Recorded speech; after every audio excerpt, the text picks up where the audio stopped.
enjiri enkalu cult sio cult oba ekidiini kibayita enjiri enkalu enjiri enkalu eddiini mbadde manyi statement diini mpya diini mpya eri mu Uganda yasooka okuwulirwa lwe twali mu lukiiko ku Sheraton wali toliiwo wali mukyadde ennyonyi ezo zemulinnya buli kaseera akati nno eddiini eyo neerabikako naye kati yagenze wala yagambye tebajja kubabala gavumenti emala okwogera ekituufu kyeyagala mu kubala abantu gavumenti bulijjo tekyogera ekyaki ntiyala okubala abantu nti n'ebigendewo mu kubala abantu ebyogera anti bo tibannabiwulira eddiini enkalu si ddiini enkalu enjiri enkalu bavaawa bava mu ba Seventh Day bakutuka ku SDA church tebanywa ddagala tebawa musolo tebatwala bana ku masomero n'ebirala bingi nnyo batakasoma yani aba betaaga okukwata kati abo okukwata kutya abo gavumenti ite mu Uganda ate ani akwata nidde anti kati omwana takkirizibwa kubeera waka ani agaana yes gavumenti ekuvunaanira ddala bakasiba bameka wera enjiri enkalu yiyo nedda babavunaanira ddala era abaana bagenda mu bukulembeze mu byalo abakulembeze bagenda bayita bwe basanga omwana ali ewaka kakati nno bano bakugambye tebanywa ddagala okusoma kusinziira ku constitution buli mu mikono gya mateeka ga Uganda ne Children's Act buli mikono gya muzadde ne gavumenti ababiri bagabana jointly kitegeeza nti ono bw'abanga agamba omwana tajja kusoma gavumenti ekkiriza omwana ajja kusoma kubanga obuvunaanyizibwa bwa education bw'ababiri otyo kati bw'ogamba nti ajja kusoma si kyoyogedde ng'oteekawo ebyo binaamusomesa gavumenti kyalina okukola tekirina omuzadde waba talina busobozi gavumenti tennaba kukikola kati omuzadde somesa anti abeera waka nga baga nti fe tetunywa ddagala ate nsisomesa nedda essomero eri waka wali ayagala kulitekawowe nange mbuuza bubuuzo udemu ekibuuzo kyange homeschooling eyo mboozi yammwe mugireke gavumenti bweba temusomeseza kati gweyagala musomeseza waka musomeseza waka fe tebatugema fe tetunywa ddagala fe tetutwala vaccine yonna era gavumenti mulabe waffe naye Yesu yagamba nti ya Kaisaali mubimuwe n'omusolo Yesu yagamba bamuwe omusolo anti Kaisaali tebawa musolo kati ye statement ya Yesu tagisaa mu kitiibwa ani Kaisaali eno bagiyita njiri nkalu eyammwe embisi eno yenkalu bagamba gavumenti mu kubala abantu erina ebintu bye mujja okumanya oluvannyuma ng'emaze babala biki tebabyogera ate bo bwe baba boogera batyo the government has ulterior motives bad agenda omukulu waabwe yayogedde yagambye bano abayubosi temujja wano fe waffe tebatubala naye nno ogwo musango ani okuteekamu abantu omwoyo okubalemesa okubala bakateeka okulemesa enteekateeka anti naye okimanyi nti eno gavumenti nte y'abaana sibya byayi gongolo lyevuga nokwevuga okolako ne lyevuga nga tonnakwata waluma okugaana okubala abantu olaba lyefunyiza bagambye nti bano temubayita balokole neyefunya gavumenti yefunya awo ne wabulawo statement yamwe ya prime minister egamba nti ani agambye nti abalokole si balokole nga prime minister yakyogera ekyo kitereeza buli nsonga wakiwulidde ekivaayo naye bulijjo wakiwulidde kyogera okuva mu office ya president anybody era kyembadde ngenda okubuuza kubanga bulijjo akugamba nti abalokole bange baabano naye ayogera ekyo nga ne bali bano abali ebbali bano abalala abali eno mu bitongole ubosi n'ebirala ne bamugamba nti osaagala okusaaga bo situbalabawo akole kyayagala abalokole bange baabano kati babanga barukole ngayo akyogera kati aveya munanga webali aveya kinywezi yagamba bwati for me as me God is here. The Mufti is here. The Archbishop is here. The other Archbishop is there. The Mchwanga is there. Mchwanga Gamba SDA. The Barokora are there. The Basodoks are here. No. The Mufti is... God is here. God is here. Abarokora abalaba. President amanya abalokole. Kakati abawawula bulungi nnyo. Nze kibuzo kyange. Ngati yayogedde ku nsonga eyo. Anti nkugambye nti waliwo ebintu ebimu bye batayogereramu. Ng'ojja kunyiiza abalala. Lwaki onyiiza ng'ate mu kwayatiyo osobola okusanyusa n'abalala nze saagala president kwogera kubanga yayogera atera okwogera n'omuwulira nze noonya abansimuwolereza buwolereza naye atera nnyo kyogera naye ku ssaawa eno badde ndowooza gwegenda obuuze minisita wa finance bagenda babuuze minisita wa finance talina njawulo wakati w'abalokole n'amadiini malala kino bagenda kikolera mu doketi ye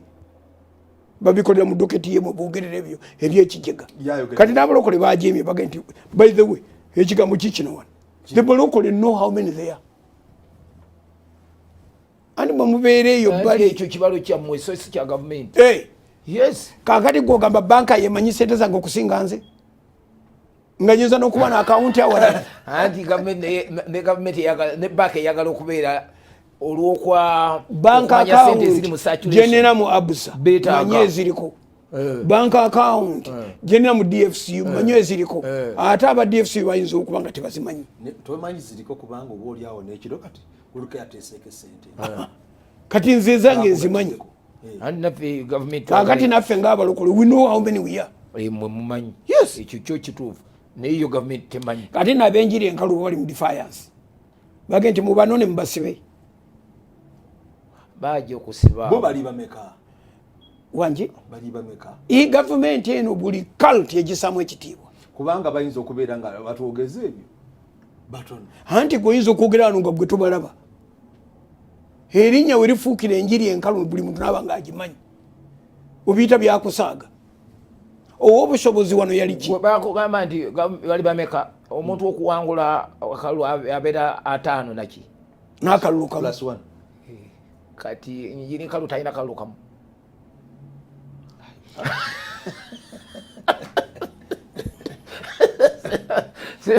yokalaba kalulu akamu njiri kalu akalina njiri kalu bakusirisiza eddiini eyo sikyalina ebibuuzo ku ddiini eyo naye tugiveeko ebibuuzo jjabbe babuuza nga tumaze okuva mu kubala kubanga okubala kwa wiiki eno okuva ku ssaawa mukaaga ogw'ekiro ku lunaku lw'omwezi bayita 9 naye okubala kuleesa ebizibu nabadde mpita ewatawaffe waawo bwenti mpolampola nenkizuula nga waliyo abavudde mu bigo bali mu kulambula bantu nedda ate ekyo kyobwokireesa ate nenzijukirayo n'ekipya nti ba officials ba ubos bakyalidde ekereziya mu butongole babakyalidde nga babakyalya bannaffe tubeegayiridde mugere mukubiriza abantu bababale bakyalidde ekereziya ubos yagambye please urge your community to massively participate please baaliyo bajjudde tukuntebe kwetutudde kwe baali ate gwe do you matter do you matter kubanga mata y'okubeera omujulizi omuntu omukulu mu ubosi yagamba tugenda kubala abalokole mu Church of Uganda wetujja obabalira they are not considered a religion twalwana nakyo okukimujja mu kamwa nti no biki kati oyaba mukozi wa gavumenti kati akyali ogamba twogera kya mwaka guwedde twogera wiiki 3 eziiso oyo abakolera kigo ate kigoje gyagamba okuba anti kakati mmwe mulina ebirowoozo nti buli muntu ameritinga kyalimu abantu abamu batambulira ku bipapula bya bannaabwe omuntu bamuwa omulimu nga ddiini yagumuwa kituufu yes kituufu ekyo bagifuna bwe bamurekomendinga n'afuna omulimu kakati gweoyagala kukyogerera mu ggwe gw'omusasula oba bwalifa gwoli muziika nabasanje bali mu kukonkona abantu bakonkona temutwerabira temwerabira naye mu meeting eziri bwezityo eziri clandestine bwezityo kyangu nnyo n'okunegotiatinga ebirala bitya yaffe mututeerangawo kyekyo kubanga meeting bwetyo ezitali open twabuuza ekibuuzo ne bakiddamu ansa yakyo nenvawo nga mmatidde okumbala n'obutambala tikina makulu kankubiriza abantu bababale yagamba tewali muntu n'omu gwe bajja kubuulira namba ye okugjako religious leaders buli omu ajja genda bamubuulire nti mwe muli 10%, mwe muli 20%, mwe muli percentage tebajja kuzipublishinga in planning yene bwayogera bwatyo the figures balina zikozesa mu different sectors kubanga figures ezo tezikola bukozi mu bo zikola mu ministry ya public service ogamba nze namuwulira nzeka zikola mu local government zigenda kukola mu kati bwe bayita omutume ne bamubuulira kitegeeza nti omutume yali abalimba yali ate ku oyinza otya okulimba ng'oli muntu munene talina buyinza buconcealing results ezo tabulina ajja zikonsiringa talina buyinza atambula ddeyo bamuwa tabulina babumuwa obuyinza bwe is to go and count and publish obanga akirizibwa okutuma ekintu nga tokiri takisobola kutuma ate kati yakutumye yabatuuma kubanga yatuuma bayite beemanyi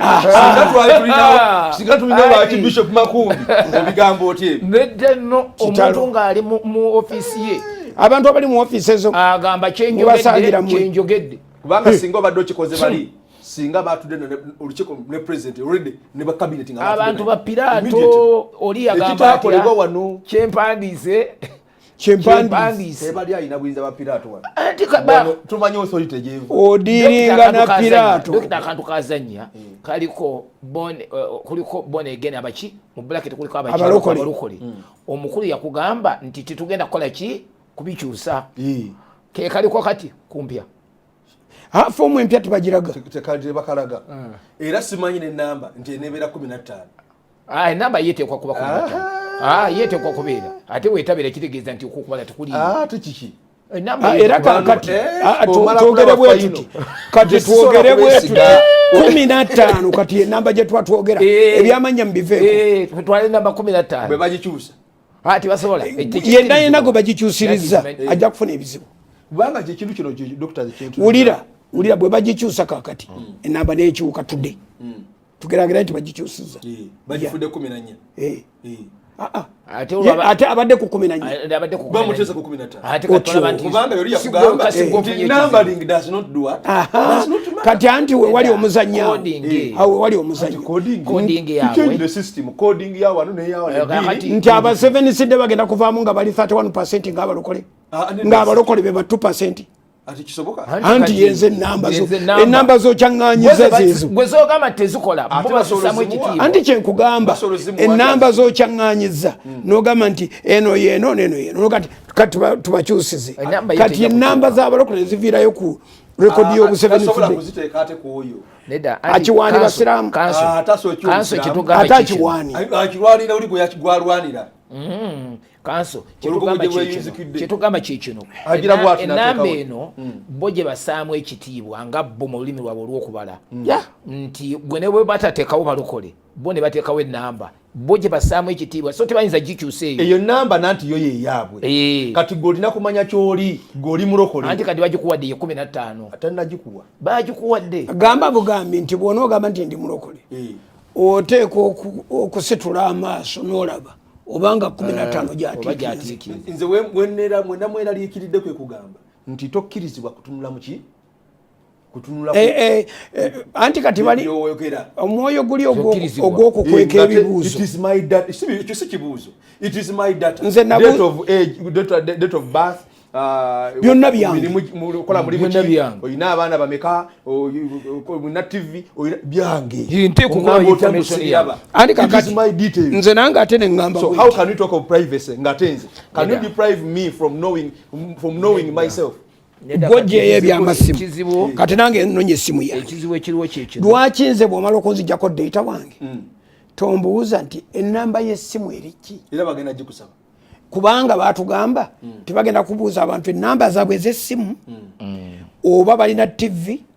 oba balina radio oba engeri yonna ey'empuliziganya ekozesebwa. Gavumenti yali okumanya ono afuna atya amawulire. Alina smartphone. Alina essimu. Essimu kika ki smart oba teri? Kubanga neteri smart efuna text messages. Neri smart efuna text messages mu ngeri ez'enjawulo. Ekigifuula smart kubeera na mikutu mirala. Fine. Kati nze mbuuza lwaki essimu yange tonteerako information yange gyontutteko nga tonnavaawo awo. Tekisoboka. Aba talina network. Ate lwaki? Ezokuba network teriwo naye addeyo mu office. Balina kikolera mu system. Nzizeemu. Addeyo mu office olw'eggulu olwo ng'agenza wali network. Reporting naye mubeeremu mechanism, mubeeremu ka system, ka app oba akantu konna akalala konna akaddira information gagizaayo.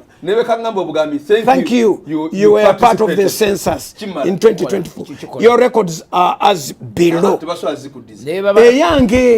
Eyange bajimpe gwe gundi oyina emyaka bwekiti twakubadde mu kitundu bwekiti osoma ddiini bweti ne bwekiti bakampereze nganze ekyo lwaki tebakisobola. Ekyo kya myaka census eriddako. Obaba neka thank you akokonka kirize. Thank you saagala okujjako nga bagenda kubanga banka bawa amagezi era kubanga go bagasobola mukibi mpa eddakiika emu banka embuulira bweti nti olwaleero banki nze naffe otaddeko sinya emitwalo 2 kati balance wo emitwalo 2 thank you very much for banking with us. Nenteeka wabbali essimu ekyo ka thank you message kenkanakana n'okumpa detail yonna data yonna gwe mbawadde. Lwaki tebakikola ekyo? Kubanga bagenda kubuuza olina TV nti njirina banagiripotingira kuki? Bali abagundi kye baba bagamba naye abantu bano TV zitusa okuwa emisolo ewaka ndeka emisolo ngambye TV atira negundi nera amadinisa gawanga anti ekitegeeza toyagala bwagazi kutwala information for just oyina ebirala byobalamu kiva njagala nze rekodi yange ogimpe bino bye twakuwandiikako up to now nze nina omukazi ali mu ofisi yange bamuwa ID nga mukazi bagenda okufulumya ID ngegamba nti musajja nalwana nabo emyaka gigenza okwetola nga 5 ne bamuga nti komyawo ID eyo tugikukyusize 2 days ago 3 nga tugenda ebunyolo ne bamugamba no ne kadi yanonye kadi empya ngezeemu ekomyewo egamba akyali musajja nga mukazi musajja waliwo ekizibu ate kizibu ki nga nakureporting emyaka 5 gise myaka 5 gimaze nyumba nawe mpaka kadi entuufu teeramu nti ndi mukazi nonzijjako enkadde nonzijjako data mpya nogitwala ng'ogenze kundetera kadi mpya nogizanga era nti kyali musajja nga kyenali nyumba akole statutory declaration nti mukazi akole statutory declaration addeyo ako ka ACD gundi koyogerako kakola nze nakola ensobi ku pepa eri olaba pepa ezo yatwajuzangako kwalinga kulayira kwenyini fomu yo bwemba nze nakolirako ensobi erinnya lyange nendikyamya oba wali badde female nentekawo male kati awo wensasulyayo obusente obwo okulayira kubanga nze nakola ensobi naye bw'oba wandowooleza ogenda kujja otya ojja kujja nti system olede gyeri ye information gye era ne bw'onoosaba pepa yange nja kujja nayo kwe najjuza kati oyagala ngolola ensobi pepa nteekeko mukazi nga ndi musajja anti olayira ku ekyo ng'okyusa otaasa sente nti okusasulayo akasente. She has been willing to pay afune ID entuufu era yagisasula kyamateeka statutory declaration kati alina kulayira nti akyusizza musajja bo balyoke bakola ensobi nti ano mukazi olayira ogolola nsobi naye toyinza kulayira eno system gye beewaana nayo yo lwaki terina busobozi bumbuulira nti weewandiisizza olwaleero tukubaze ekiyinza otwala obudde bayinza okuba tebalina that network. Okay, kati wekibaga okay tukukkiriza bw'oba tuwulira network sooka olire Lugoloobi jangu mu office yange enkyankuwa recommendation bakuwa omulimu obwara disi obusobola obange owuliriza bwo kyategeeza ekyo kyoyogera oli RDC yennyini obuyivu bwa musobola kubeera anti kyekugamba emirimu gy'okkakkanyeeko ati okola gya RDC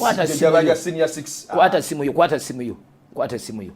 onyige akanaakani akamu kakoodi bajja kuwa nti osobola okugenda ku simu yo n'otegeera nniini yo yekituufu. Kati lwaki tebakolawo enkola eyo kati batulagirire nti bwe weewandiisizza genda ku simu yo onyige kano information yeggi neze ndowooza ekyo nekyo gyekiri omulina nno ekiyinza okwanguwa omulina census tugituuse ebeere nga eri nga tukikola nga bakoze app ogenda n'oyingizamu data wange kubanga nina nini yange nenyingizamu bafamire yange kigamba simple thing olaba nenjekolera question yange nga nze njikoze but we standard question tuseemu answer olaba nti osobola okucekinga niniyo ngicekingira ku simu wano erwaki ne bw'obeera olina akasimu kali akakabiri tinakaki era osobola nekino bakituwe nti olina kakoodi konyiga bw'omala okukanyiga information yo gye wawandiisizaayo nejja nange nkakasa nga information gye nabawa mugirina ntuufu. Yes yegwe okimanyi nti basobola n'okuwa kyonna kye baagala oba myaka oba kyobaki obanga national ID ekomawo nga kuliko ensobi kitegeeza nti ne information yange bwe mbasigirabyeko oyinza okubanga gye wateekamu ki si ntuufu nze nkakasa nti oba gye wateekamu yeeyo naye nanti yabye oteesemu si bye bikulu kubanga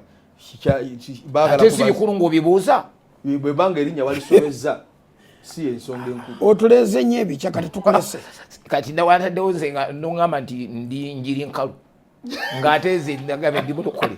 kati ogamba otya nno kyetaddemu si kyekikulu ng'ate ngobadde okibandira kasabi beera bye amanya tegalina ne bakozesa xy but anyway Wednesday eri basisinkana ba bishop Wednesday eri basisinkana house of bishops ngencha bagenda okusinkana general public kati wiiki eno basinkanya abakatoliki ninzeyo okulaba akagamba nti basinkanye mufuti kiki kyekigana maaso kibenga kifuuse nti si kya ddiini emu bonna bagende babasinka. By the time of the census I would expect nti ajja kubanga ayise mu all members of the intelligence council bwe kiba tekikoleddwa naye tubalibwa mwezi wiiki eno in fact tubalibwa ku Friday ya wiiki eno akyalinayo ennaku agenda kubagwako bugwi ate alina okutwoga nti nzija olunaku lumulumala kyenda kugambye nti ojjojjo nno ne recommendation nedda kale weerondera ekifo ekyawagguluko nja kuwa recommendation ekyawaggulu nedda londa ekyawagguluko wafuuse ddi omwogezi wa gavumenti nedda Andrew saba ekyawagguluko katono nja kikuwa nedda Andrew nange ayapologize okuzza wansi kakati nzikiriza nja kuwa blank paper wejjulizemu ekifo kyoyagala recommendation ya bagisaba omukulu bagati ekiro kyo ekyo kifo kituwe y'omusajja asobola okuwolereza okubawolereza transport anakola mu kuwolereza gavumenti lwaki bakola kagudo kubanga waliwo ebintu ebimu ng'obirabika twayogera wano emabega myaka ngeri meka dokita ku biseera bya Kyogamu ne tugamba gavumenti ebeera n'obuzibu ye emanya nga bukyali nti bajja kukyaza ekintu ekifaane bwe kityo nga n'abantu aba bulijjo batekwa kubeera involved naye ne batababuulira